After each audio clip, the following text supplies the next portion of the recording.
এদিকে সংকটের মধ্যেও ভালো খবর রয়েছে নোয়াখালীতে। নোয়াখালীর সেনবাগের বড় চারিগাঁও গ্রামে নতুন গ্যাস কূপের সন্ধান পাওয়া গেছে। বাপেক্সের এই সুন্দরপুর 4 উন্নয়ন কূপে খনন শুরু হয়েছে। এ বিষয়ে আরও বিস্তারিত জানবো, সহকর্মী নাসিম শুভ যুক্ত রয়েছেন। শুভ, জানাবেন নতুন কূপ থেকে কি পরিমাণ গ্যাস মিলবে, সংশ্লিষ্টরা কি বলছে?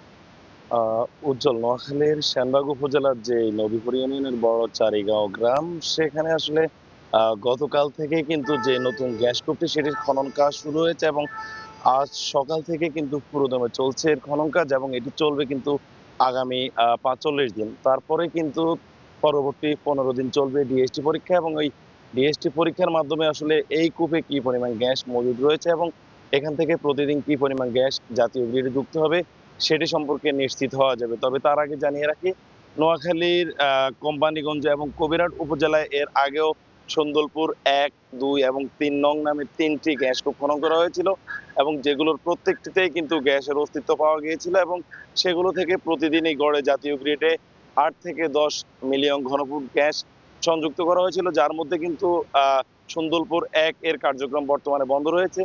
এছাড়া সন্দলপুর ২ থেকে কিন্তু এখনো প্রতিদিনই জাতীয় গ্রিডে গ্যাস যুক্ত হচ্ছে। আর সন্দলপুর ৩ যে গ্যাস কূপটি রয়েছে সেটি ওয়ার্ক ওভারের কাজ চলছে এবং এই সন্দলপুর ৪ অর্থাৎ আজ যেটি খনন কাজ চলছে এটি থেকেও কিন্তু প্রাথমিকভাবে ধারণা করছে ৭ থেকে ৮ মিলিয়ন ঘনফুট গ্যাস, যেটি প্রতিদিনই কিন্তু জাতীয় গ্রিডে যুক্ত হতে পারে। তো আমি কথা বলেছি এখানে যিনি ড্রিলিং ইনচার্জ রয়েছেন তার সাথে। তিনি জানিয়েছেন তাদের যে কর্মযজ্ঞ সেটি চলবে ৬০ দিন পর্যন্ত এবং তার পরে কিন্তু তারা আসলে জানাতে পারবেন আনুষ্ঠানিকভাবে আসলে এখানে কি পরিমাণ গ্যাস মজুদ রয়েছে এবং তারা বলছেন এছাড়াও নোয়াখালীর যে বেগমগঞ্জে ৩টি গ্যাস কূপ এর খনন কাজ হয়েছিল সেগুলোর মধ্যে কিন্তু ২টিতে জাতীয় গ্রিডে গ্যাস সংযুক্ত করা হয়েছিল। পাশাপাশি নোয়াখালীর কোম্পানীগঞ্জে কিন্তু আরও একটি নতুন গ্যাস কূপের অস্তিত্ব মিলেছে তারা এবং সেটিতেও কিন্তু অনুসন্ধান কূপের খনন কাজ ইতোমধ্যেই শুরু হয়েছে এবং খনন কাজ চলছে। সেটি থেকেও যদি আসলে কোনো গ্যাসের সন্ধান মিলে তাহলে আসলে নোয়াখালীর এই গ্যাস থেকে জাতীয় গ্রিডে, যেখানে সারা দেশে গ্যাস সংকট রয়েছে, সেখানে বিপুল পরিমাণ গ্যাস জাতীয় গ্রিডে আসলে সরবরাহ করা যাবে এবং গ্যাসের এই সংকট কিন্তু কিছুটা কাটিয়ে উঠতে পারবে বলে কিন্তু তারা বলছেন।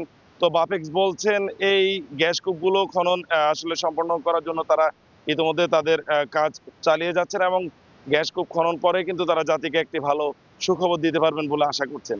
তো উজ্জ্বল, এই ছিল আসলে নোয়াখালীর গ্যাস কূপ থেকে আমার কাছে এখন অবধি সব শেষ। নাসিম শুভ জানাচ্ছিলেন বিস্তারিত।